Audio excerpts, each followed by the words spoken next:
لوگو تمہارے پاس تمہارے پروردگار کی طرف سے نصیحت اور دلوں کی بیماریوں کی شفا اور مومنوں کے لیے ہدایت اور رحمت آ پہنچی ہے۔ کہہ دو کہ یہ کتاب اللہ کے فضل اور اس کی مہربانی سے نازل ہوئی ہے، تو چاہیے کہ لوگ اس سے خوش ہوں، یہ اس سے کہیں بہتر ہے جو وہ جمع کرتے ہیں۔ کہو کہ بھلا دیکھو تو اللہ نے تمہارے لیے جو رزق نازل فرمایا تو تم نے اس میں سے بعض کو حرام ٹھہرایا اور بعض کو حلال۔ ان سے پوچھو کیا اللہ نے تمہیں اس کا حکم دیا ہے یا تم اللہ پر جھوٹ باندھتے ہو؟ اور جو لوگ اللہ پر جھوٹ باندھتے ہیں وہ قیامت کے دن کی نسبت کیا خیال رکھتے ہیں؟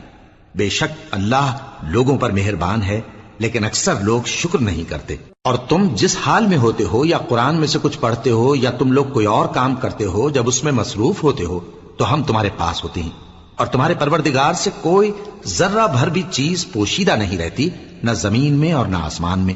اور نہ کوئی چیز ہے اس سے چھوٹی اور نہ بڑی مگر کتاب روشن میں